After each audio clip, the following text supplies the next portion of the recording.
Eu não quero que vocês tenham em mente que vocês têm que acertar, né, quais são os critérios. Na verdade, eu quero que você extraia 3 critérios para ver a capacidade de vocês digamos, de argumentação e essas coisas por aí, tá bom? Então, não pensem, será que eu tô errado? Não, não pensem nisso. Eu quero analisar a capacidade de investigação digamos, de análise de vocês, tá bom? Então, fiquem tranquilos. Qualquer dúvida também pode me chamar no meu Zap profissional ou mandar alguma questão pelo Teams, tá bom? Então, nós vamos iniciar uma aula que vai ser a aula dessa semana e da próxima, tá? Então, o tema é o que é o Estado, né? Então, lembrando que tanto a aula passada quanto como é que chama, gente?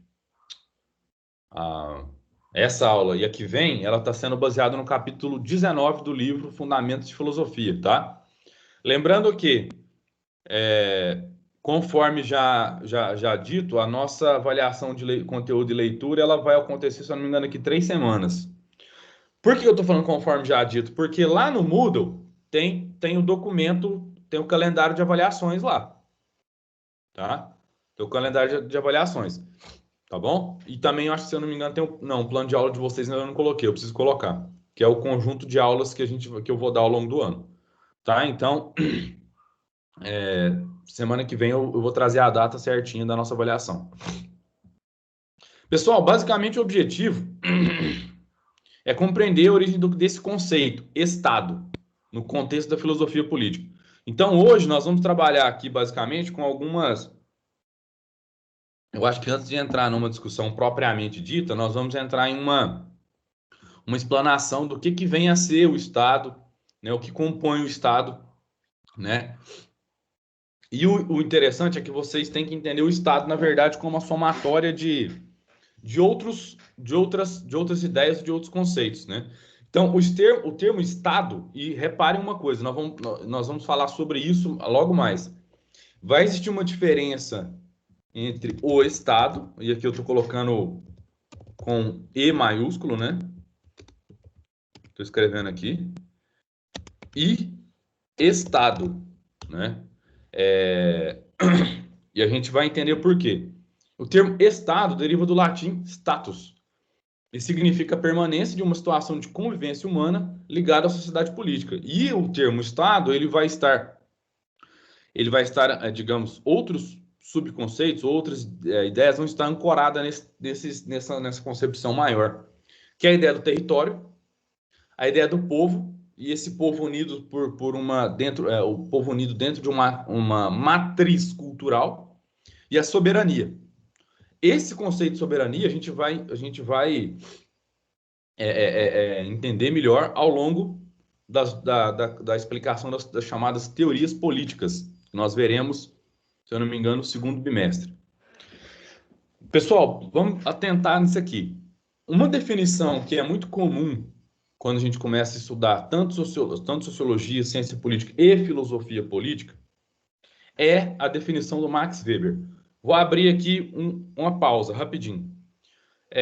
Vocês pegaram o link para o formulário que o professor Michael e eu fizemos para a gente começar a orientação dos trabalhos bimestrais? Tá. Então todos pegaram, né? Quem não sabe, Acho que sim. quem não sabe do que eu estou falando? Ok. Então vocês vão ter até o dia 30 de abril. Ok, então. Vocês vão ter mais ou menos até o dia 30 de abril para responder aquele formulário, tá? Porque a partir dele, professor Michael, a gente vai fazer algumas análises acerca do desenvolvimento e do segmento das atividades.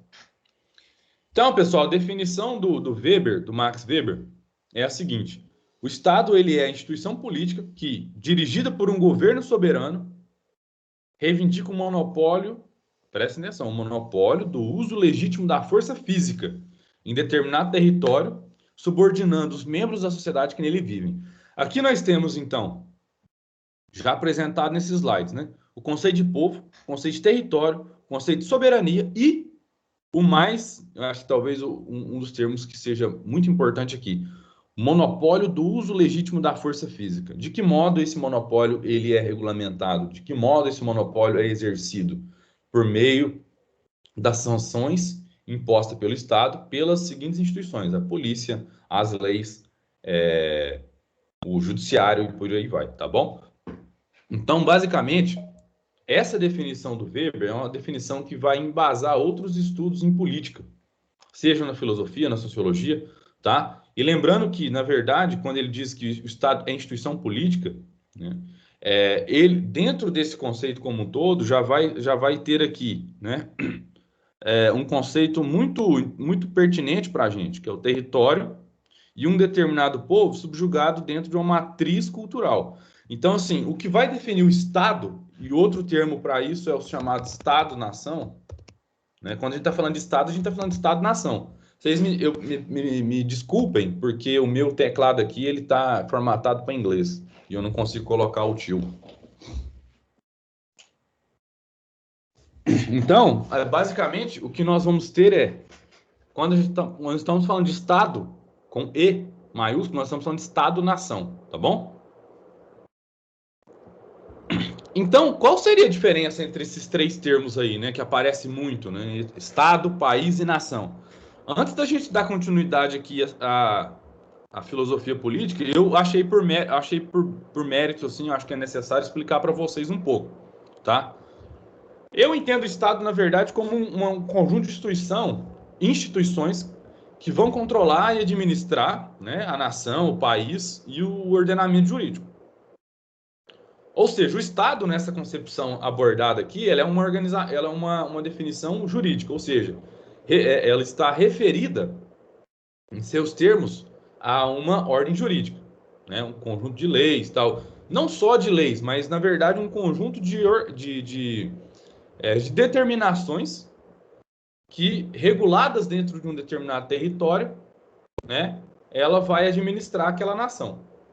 No caso do Brasil, especificamente do Brasil, isso seria um Estado que possui o Estado brasileiro ele possui uma Constituição Federal, as suas leis, as medidas provisórias, decretos, resoluções, portarias e toda essa hierarquia jurídica. Eu acho que dentro do conceito de Estado também caberia uma definição cultural, mas deixa lá para frente que eu vou chegar nessa ideia.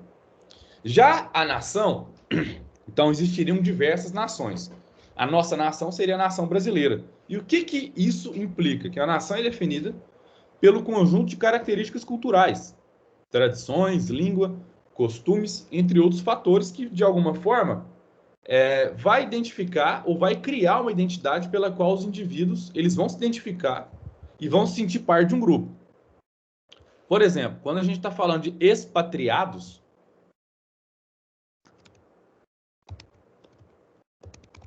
estamos dizendo não só, né, nós estamos fazendo referência não só a uma pessoa que não tem pátria em um sentido jurídico, né? Ou seja, se uma pessoa é expatriada, ela não é assistida pelo conjunto de leis daquele país que ela se diz cidadã, no qual ela se diz cidadã. Mas também um expatriado é aquele que, de alguma forma, ele está alheio à sua constituição cultural. Tem um filme que é interessante, que é O Terminal, vocês já viram, com Tom Hanks?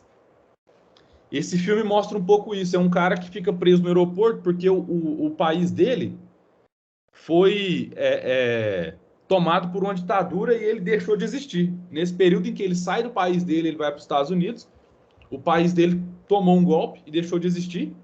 E nesse momento, né, toda regulação jurídica que antes fazia parte daquele país, ela deixa de existir. Porque precisa, esse novo governo precisa de uma legitimação, né? Precisa ser legitimado por outros países. Então, assim, o expatriado, ele é expatriado no sentido jurídico, mas também cultural, né? Ele se vê, digamos, ele se vê numa posição nem nesse país, nem no outro, né? É uma situação bem triste, assim.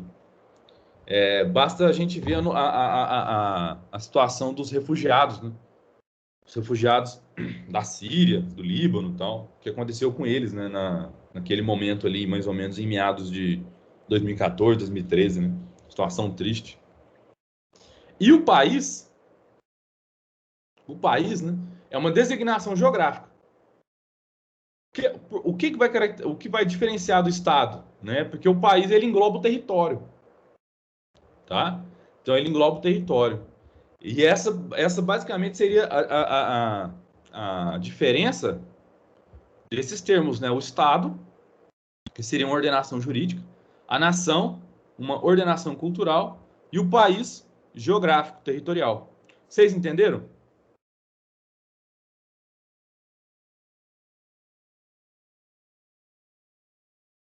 Sim ou não, galera? Acho que sim. Tá, então vamos lá. Primeiramente, as origens do Estado. A gente tem que entender que o Estado nem sempre existiu. O que isso quer dizer? Bom, eu vou apelar para essa imagem aqui rapidinho, só para a gente entender um pouco melhor o que é isso. Aqui nós temos a capa de um livro denominado O Leviatã, de um filósofo inglês chamado Thomas Hobbes. A data de publicação é essa aqui, 1651, século 17, mais ou menos. Por que eu estou mostrando isso aqui? Bom, nessa parte superior aqui da imagem, vocês conseguem ver como se fosse uma pessoa que, ao analisar isso que tem na cabeça, nós veríamos que isso aqui seria uma coroa. De um lado, nós temos a espada, e de outro, se eu não me engano, é um cetro. Né? Vocês conseguem ver essa imagem de forma mais clara? Sim. O que vocês não conseguem enxergar aqui é que esse rei, ele é composto por diversas pessoas. Pessoinhas bem pequenas, né? E para o Hobbes, para o Thomas Hobbes, um filósofo que eu li bem detidamente na minha graduação, que eu gostei bastante, o Estado, ele é como se fosse um Leviatã. O que é um Leviatã? Lá na Bíblia, o Leviatã, se vocês forem ler o trecho em que ele aparece, eu não me lembro em qual livro, mas o Leviatã é um monstro que soergue da terra com diversas cabeças, com uma pele bem dura, com rabo, enfim, um monstro gigante que soergue da terra, né? O Leviatã, na verdade, é a junção, tá? É a junção das pessoas, e aqui nós estamos vendo essas pessoas, aí eu estou falando Leviatã no sentido do livro do Hobbes, mas a alegoria, a referência que se faz aqui é a Bíblia. Então, o Leviatã é o Estado, é esse monstro que soergue da união das pessoas, da união racional das pessoas. Tá? Então, quando a gente fala que o Estado nem sempre existiu, é importante frisar que o Estado, na verdade, é uma criação humana. Como diria o Hobbes, é essa junção das pessoas, que é uma junção racional, que as pessoas elas viram e falam assim, olha, eu não aceito mais ter o meu direito à vida sendo violado, que é o que ele vai chamar, né, estado de natureza. Vocês devem ter estudado isso aqui no ano passado com o João. Né? Então, uma vez que as pessoas elas se erguem contra o estado de natureza, elas se juntam por meio da razão para criar o Estado. Essa é uma hipótese, tá? É uma hipótese que o Hobbes levanta no livro dele. Tá? Então, o Estado é a iminência. Não é iminência. Como é que posso explicar isso melhor? O Estado é a vontade iminente dessas pessoas de saírem do estado de natureza. O Estado é fruto da razão. E nesse momento em que as pessoas, isso de acordo com o Hobbes, tá? E nesse momento em que as pessoas elas se juntam racionalmente, elas fornecem o direito ao soberano, ao rei, de legislar, de administrar a vida pública. E uma coisa curiosa é que, diferentemente lá do princípio, né, a gente está falando do momento em que a gente começa a ver a formação das primeiras organizações políticos, jurídicas, culturais, lá na Grécia, em Roma Antiga, que na verdade não recebia esse termo Estado. O termo Estado ele vai passar a existir após a Idade Média, né? Então, mais na Idade Moderna, porque é um termo latino. Então, de lá até aqui, com a divisão social do trabalho, diversas funções elas foram sendo criadas, né? Para melhor regulação, administração, né? Dessa funcionalidade do Estado como um todo, tá bom? Então, vamos lembrar que o Estado não é algo que já existe na natureza, é uma criação humana. Basta pensar, o Estado é uma instituição e as instituições elas não existem na natureza. Não existe a polícia na natureza, não existe o judiciário na natureza, não existe o legislativo na natureza. Tudo isso é uma forma do homem ter assegurado o seu direito à vida. Isso de acordo com os modernos. Vocês entenderam?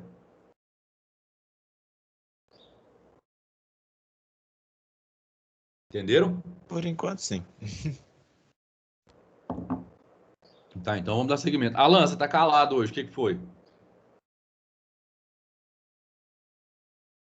Oi, senhor. Você tá Tá calado hoje, o frio que hoje, foi? né? Aqui na minha casa tá frio, então eu tô numa cobertinha. Aí eu não quero tirar a mão da coberta pra ligar o microfone. Frio, vocês são mirim demais, gente. Frio. Não tá frio, não, Alan. Tá gostosinho. Olha, deixa eu falar um negócio. Eu já cheguei a pegar. É claro, né? Que são. Aí eu tô sendo um idiota ao falar isso. Eu cheguei a pegar a temperatura de menos 23, com sensação de menos 30. Isso aqui tá gostosinho, de boa demais. Nossa, tá bom demais. Nossa, senhor, onde você mora? Curitiba? Não, que eu fui pro Canadá, né? Eu fiquei lá um tempo. E durante esse período eu peguei o inverno lá. É difícil de andar e respirar. E aqui pra gente é porque faz 30 graus, né? Aí quando faz 20, 22, 17, a gente tá com frio dentro de casa, né? Dentro de casa você sente mais frio que lá fora. Não é desse jeito. Aham, Pessoal, sim, sim. não é? É isso aí. Eu tô com o ventilador ligado aqui já. Qual a função do Estado? Bom, pessoal, nós veremos aqui duas hipóteses. Vocês estão vendo aqui, né? A hipótese liberal e a hipótese marxista, né? Aqui a gente começa a entrar um pouco na compreensão dessas correntes de pensamento, tá? E, e a ideia é que vocês tenham aqui, então, por base, esses conceitos para entenderem melhor, mais profundamente, o debate político, tá bom? Bom, a hipótese liberal, e aqui eu vou colocar uma observação. Quando eu estou chamando aqui de liberal, estou chamando os pensadores modernos, né? Tá? Olha só. Ó, saiu errado aqui, ó. O Estado, ele deve agir, então, como mediador dos conflitos entre os diversos grupos sociais. E esses grupos, eles vão ter enfrentamentos inevitáveis. Então, o Estado, ele regula isso. Ele vai regular esses conflitos. A função do Estado é, portanto, alcançar a harmonia entre os grupos rivais, preservando os interesses do bem comum. Ó o termo, bem comum. Tá bom? Então, essa ideia do bem comum aqui, ela vai ser muito, digamos, visada ou visualizada por esses pensadores, o John Locke e o Rousseau, né?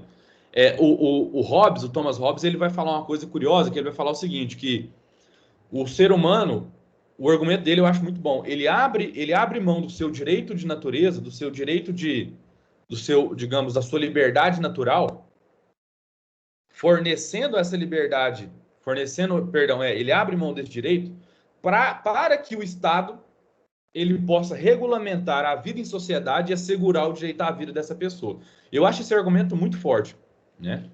Mas é claro, né? Nós estamos falando aí, o Thomas Hobbes ele está tentando entender a Inglaterra monarquista, né? Porque vamos lembrar que a formação dos Estados Nacionais, isso é história, tá? A formação dos Estados Nacionais na Europa se dá mais ou menos no século XV e XVI, ou seja, nos 1501, 1601 mais ou menos. Antes nós tínhamos o quê? Nós tínhamos os feudos, né? Pequenos regimentos com um rei, né, específico, que eles regulavam o território deles. Os estados nacionais nada mais são do que o abrangimento de tudo isso, né? Então, quando nós estamos falando de estados nacionais, nós estamos falando de uma instituição jurídico, política e cultural que rege todo o território, não só aquele delimitado, mas todo ele. Então, é nesse momento que nós vemos o surgimento da Inglaterra, da Inglaterra, da França, né? Porque antes não existia esses países denominados Inglaterra, França. O que existia, na verdade, eram pequenos feudos que, após essas revoluções burguesas, essas revoluções na Inglaterra, né, Revolução Gloriosa, todas aquelas revoluções que vocês estudam vocês estudam na história, após essas revoluções, nós vemos digamos, um corpo se erguindo, né, desses que antes eram, digamos, pequenos feudos, pequenas vilas. A partir desse momento, nós temos, então, o quê? A formação de um Estado nacional. Qual? A Inglaterra, a França. É isso que significa dizer um Estado-nação. Tá? Por exemplo, o processo de formação do Estado Nacional no Brasil, vamos contextualizar no Brasil, se dá antes da independência. Uma das coisas que eu vi, eu acho que foi algumas semanas que eu achei curioso, é que o processo de formação do Estado Nacional brasileiro, ele se deu diferentemente dos países europeus, porque aqui primeiro nós temos um território.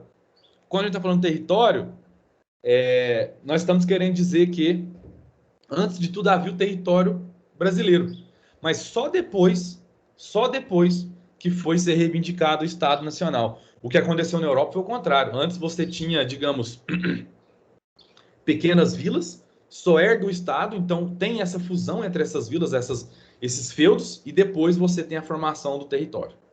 Curioso isso, tá? Mas deixa mais para frente que a gente pode falar um pouco melhor sobre isso. Já a visão marxista, que eu acho que vocês devem ver mais, vocês devem ter visto mais especificamente em história, na Revolução Industrial, a tese marxista, né? A tese social marxista, ela vai estabelecer que o Estado ele não é um simples mediador de grupos rivais, não.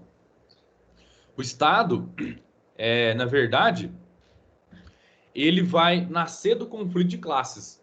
Mas antes disso, é necessário a gente falar uma coisa. Que esses grupos rivais são denominados pelo Karl Marx e pelo Friedrich Engels eles são, na verdade, dois grupos, né? Os proletários e os donos do meio de produção, que são os burgueses, né? Lembrando que a luta de classes é uma tese marxista, tá? É uma tese marxista que vai ilustrar as tensões e as distensões na sociedade industrial, na sociedade pós-industrial, na sociedade inglesa dos fins do século XIX e adiante, né? Que, como a gente vê ali com a Revolução Industrial, né?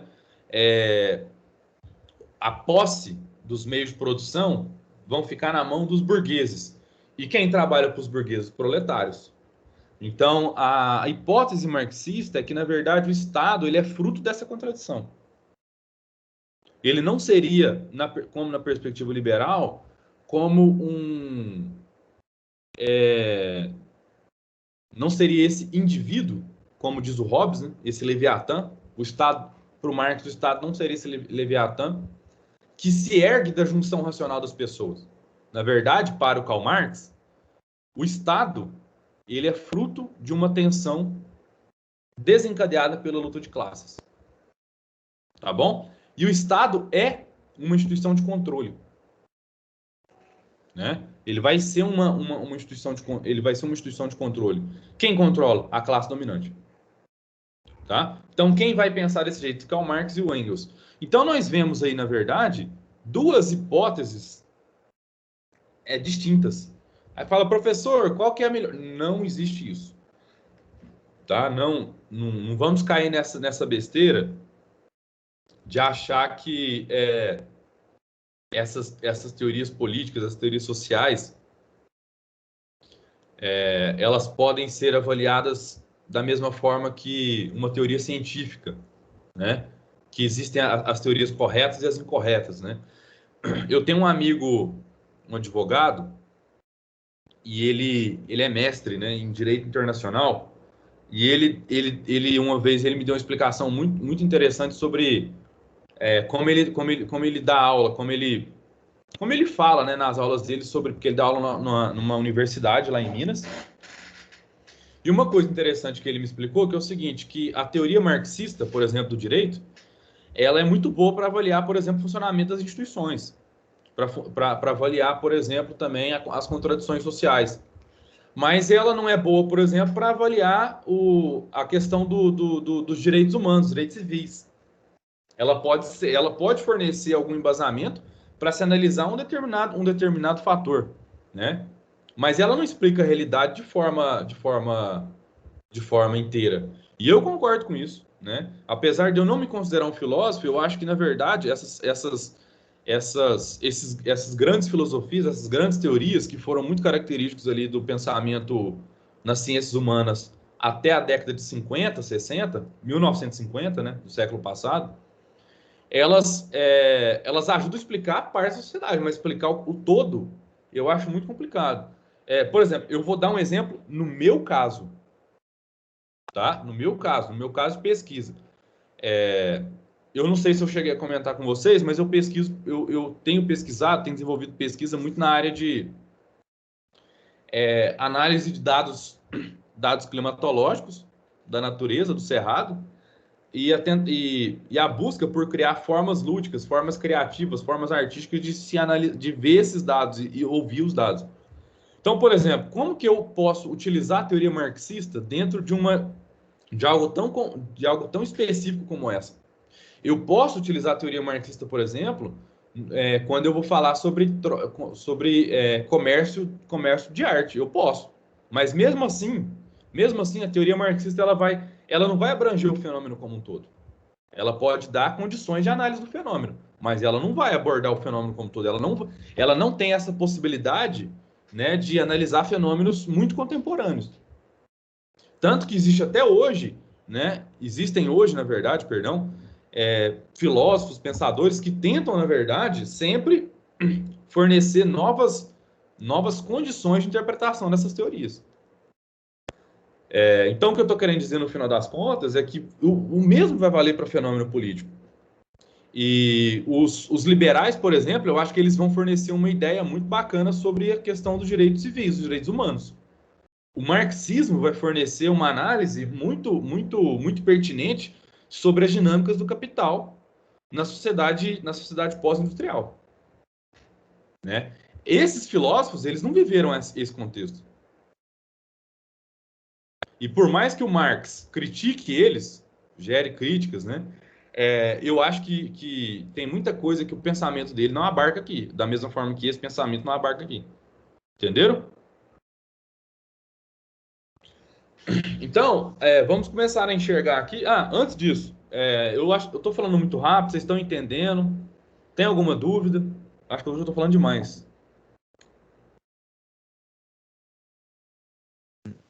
Olha, até que tá dando pra entender um pouco, mas se já vamos falar um pouco mais devagar. Uhum. Eu vou, Everton, desculpa. Acho que eu passei muito rápido. É que você se empolga. Eu acho que essa. É um assunto muito interessante para você. Você acredita que nem tanto, Alan? Eu tenho muito receio de. Eu não tenho muita propriedade sobre o assunto de filosofia política. Não é minha área de abrangência de pesquisa, né? E eu honestamente tento, mas assim, eu acho interessante, eu acho bacana a gente utilizar a filosofia para analisar o fenômeno político, porque tem muita coisa, como eu já disse, né? É muita coisa obscura. Tem muita coisa obscura ainda, né? Então, por exemplo,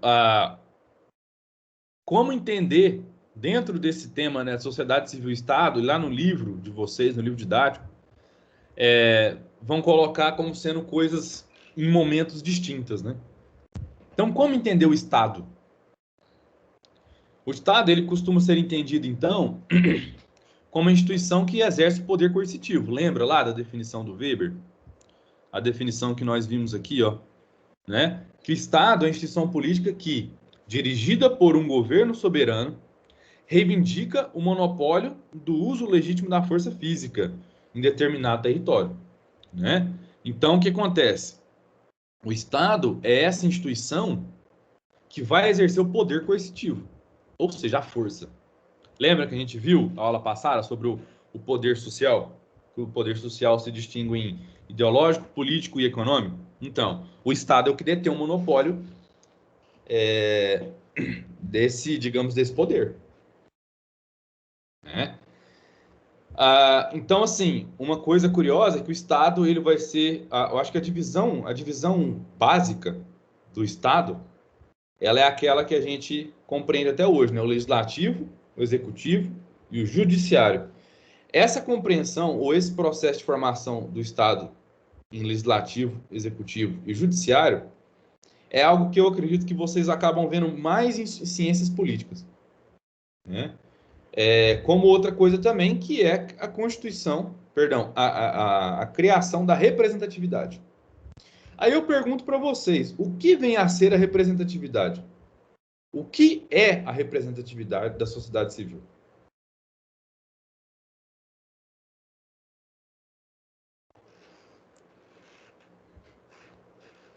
Alguém se habilita?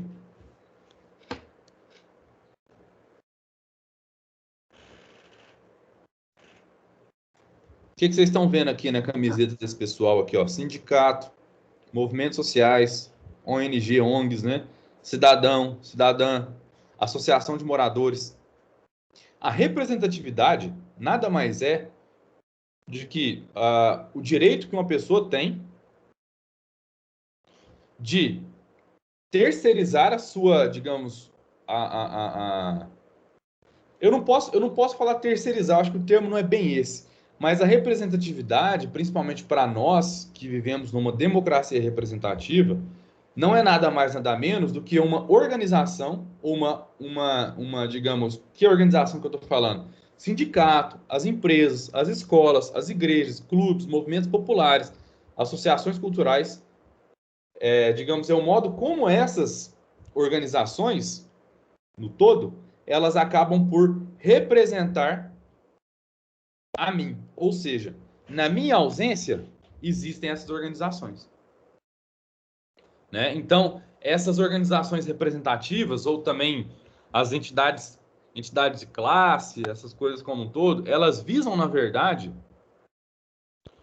fazer valer o direito do cidadão ou de qualquer indivíduo que se vê de alguma forma conectado a essa organização. Dito de outro modo, e apelando para um exemplo, basta pensar o seguinte, né? Eu sou filiado a um sindicato. O sindicato vai lutar pelo direito que me é válido. O sindicato é uma organização representativa, uma entidade de classe que luta pelos direitos do professor e do servidor público. Vocês entenderam? Positivo. Então, a sociedade civil, ela vai ser organizada dentro dessas células representativas, né? E ela vai ser definida, então, como esse campo largo das relações sociais que vão se desenvolver fora do poder institucional do Estado. Ou seja, a sociedade civil é tudo isso.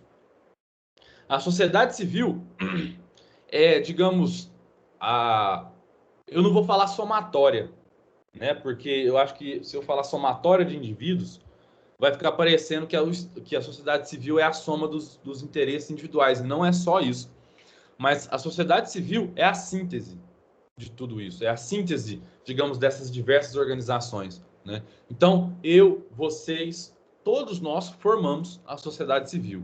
E, no sentido de ter os nossos direitos civis assegurados, nós decidimos ser representados pelos vereadores, pelas associações de bairro, pelos movimentos populares. Basta ver aqui, nós vamos falar brevemente, os movimentos sociais. Eu hoje considero os movimentos sociais como uma correção da inexistência dos direitos civis para determinada parte da população. Repito, eu considero os movimentos sociais como modo de corrigir a falha do Estado quando eles têm que, digamos, fornecer esses direitos civis para todos da população. Né? Então, o que é o movimento social LGBTQI+. É um movimento que luta por representatividade. E como eles definem a sua luta? Por meio de pautas, por meio de debates, de discussões, por meio de agremiações, por meio de reivindicações dos seus direitos. Então, não significa que uma coisa interessante a gente entender na dinâmica dos movimentos sociais é que os movimentos sociais, eles representam a parte da população que não tem os seus direitos assistidos. E os movimentos sociais, eles não vão lutar única e exclusivamente, tá? Por um direito específico. Eles vão lutar para que toda essa comunidade, assistida pela bandeira LGBTQI+, pela bandeira dos movimentos sem terras, pelas mulheres, né? Os movimentos sociais vão lutar para que todos os direitos sejam assegurados, e não direitos tão só individuais. É por isso que o debate sobre o bem comum é importante, porque hoje os movimentos sociais, eles são importantes organizações em prol do bem comum. E como a gente viu na aula passada, né, e tem visto ao longo, principalmente das discussões atuais, né, sobre política, o bem comum nada mais é do que, digamos, assistir as pessoas ou permitir às pessoas que os seus direitos básicos sejam assegurados. Aí vem a questão, por que o índice de felicidade? Porque o índice de felicidade, ele não é simplesmente só, ele não simplesmente só serve para medir a minha felicidade, porque a minha felicidade é um conceito muito subjetivo, mas a felicidade de um país, ela pode estar e está, na verdade, né, definida pela... Vamos lá, Everton, quais foram os critérios que você elencou? Que você falou para mim antes na aula? Quais são os critérios que você identificou? Ver aqui. Vai lá. Seria grau de insatisfação com a vida atual. Isso. A procura de equilíbrio, que seria em relação à carreira a carreira de trabalho da pessoa. Isso, fornecimento de possibilidade de trabalho, né? Isso. E indicativos de mal-estar. Isso, e o indicativo de mal-estar poderia ser algo tão simples, pessoal, como, por exemplo, saber se no seu bairro tem ou não esgoto tratado. Então, foi por isso que eu passei essa atividade para vocês, que vocês entendam que, na verdade, o índice de felicidade, ele não é simplesmente uma medida relativa e subjetiva do modo como você está feliz ou não. Na verdade, ele está conectado com outros fatores, como, por exemplo, distribuição de renda. Ele está vinculado também à ideia do modo como você, por exemplo, está... você acabou de falar aí, Everton, se existe possibilidade de trabalho ou não no seu ramo de atuação. Coisas curiosas, eu acho. Eu, por exemplo, acho o seguinte, hoje no Brasil as coisas são muito mais difíceis. Eu não sei se em algum momento foi fácil, mas parece que ao mesmo tempo em que algumas coisas melhoram, em outras eu acho que são muito difíceis. Por exemplo, uma coisa assim, muito simples. Eu acho muito difícil encontrar trabalho na minha área. E eu não estou falando só de formação de filosofia e tal, mas eu falo assim, se um dia eu vir a perder o meu emprego, eu vir perder a minha estabilidade, eu não sei com o que eu vou trabalhar. Eu estou sendo muito honesto. Porque eu gosto, a área que eu gosto de trabalhar eu gosto de fazer pesquisa nessa área de artes, gosto de trabalhar com criação de som, paisagem sonora, essa coisa toda, e gosto da aula, né? Então, assim, eu acho muito complicado, se um dia eu vier a perder a minha estabilidade como servidor público, arrumar emprego nessa área. Porque hoje as escolas particulares, eu estou falando de faculdades particulares, elas já estão com o corpo docente muito formado. E uma pessoa como eu, que tem doutorado, sendo bastante honesto, e o que eu ouvia, e o que eu ouço de amigos que trabalham em Brasília, por exemplo, é que não estão contratando doutores. Eles têm uma quantidade de doutores fixos em determinados cursos, porque é obrigatório, o MEC estabelece como sendo obrigatório, para um funcionamento de um corpo docente de uma universidade particular, por exemplo. Mas são pessoas que já estão lá há muito tempo. Então, eu, por exemplo, se eu chegar numa universidade particular, bater na porta, eu tomo meu currículo. O fato de eu ser doutor significa duas coisas. Para mim, tá? Porque eu já fui informado numa situação de busca de emprego lá na minha cidade, lá em Minas, quando eu saí distribuindo meu currículo de escola, e nas escolas, eu já tinha mestrado. Uma pessoa virou para mim e falou assim: você colocou no seu currículo que você tem mestrado? Eu falei: coloquei. Então eles não te contrataram por isso. Então, isso é muito curioso, que a mão de obra qualificada no Brasil, e eu não estou falando só de educação, não. Eu acho que tem outras áreas que são muito difíceis de você encontrar emprego tendo mão de obra qualificada. Já outras nem tanto. Eu acho que, por exemplo, na questão de informática, software, essas coisas, é mais diferente. É muito fácil, se você tiver uma boa formação aí, você conseguir um emprego numa multinacional, por exemplo, ou você trabalhar aqui do Brasil para uma multinacional lá, para uma multinacional em outro país. Eu, honestamente, acho que hoje a possibilidade de emprego no Brasil, principalmente na área de pesquisa científica, de docência, enfim, nessas que eu estou falando, eu acho muito complicado. E isso reflete muito no modo como eu encaro a minha felicidade. Então, assim, só trazendo isso à tona, para vocês verem que a situação ela é um pouco mais complicada, né? A felicidade não é simplesmente como, se eu estou, professor, mas esse final de semana eu fui andar de bicicleta com os meus amigos, depois a gente fez churrasco e no domingo a gente ficou conversando durante horas na minha casa com com minha avó. Eu tô feliz. Sim, beleza. Essa é uma percepção muito sua da sua felicidade, mas a sua felicidade também ela é encada num contexto maior. Basta falar, por exemplo, que eu acho hoje muito, muito impossível a gente ter felicidade num país que está passando por tanto problema e com tanta desigualdade social como agora, né? Bom, eu estou utilizando a base do meu argumento é o índice de felicidade.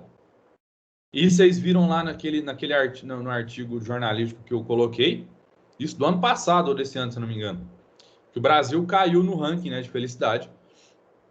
Por quê? Porque parece que a percepção dessa desigualdade social, ela é um dos fatores que nos ajuda a compreender, digamos, a satisfação geral, né? Bom, eu pelo menos sou assim, eu não consigo encarar a felicidade do país estando dissociada de melhores condições de vida para pessoas em situações de pobreza extrema, por exemplo. Eu não sei vocês, né? Alguém quer falar alguma coisa?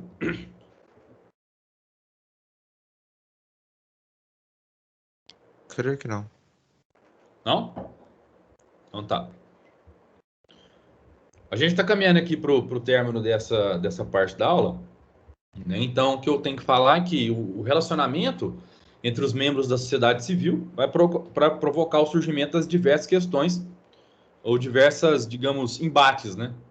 Econômicos, ideológicos, culturais, as quais muitas vezes criam conflitos entre as pessoas ou os grupos. E é nesse momento que o Estado é chamado a intervir, né? Então, o Estado é chamado a intervir nesse momento em que há esses conflitos, né?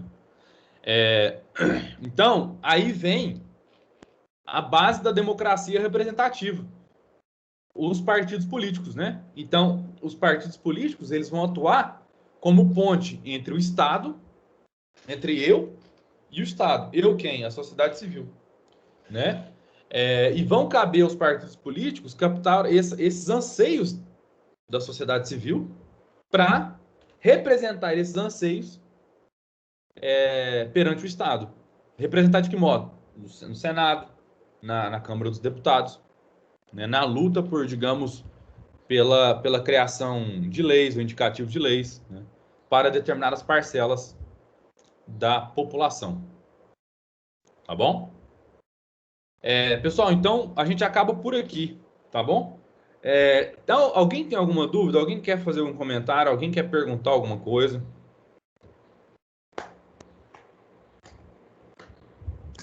Ô, professor, Oi.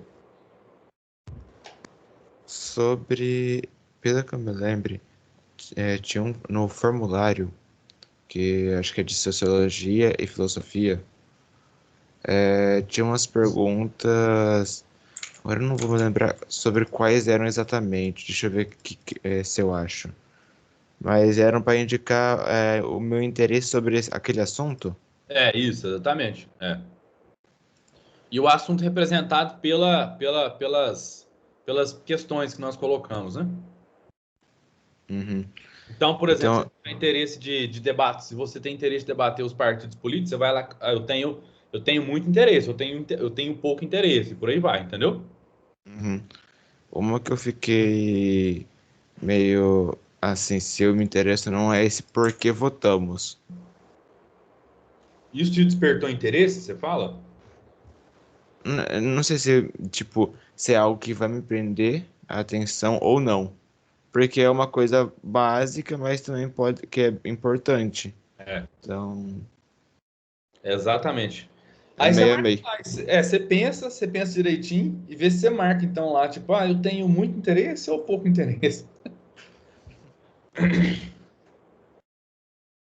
Pessoal, mais alguém? Acho engraçado esse bonequinho indeciso que tem duas plaquinhas, uma do PT e uma do PMDB.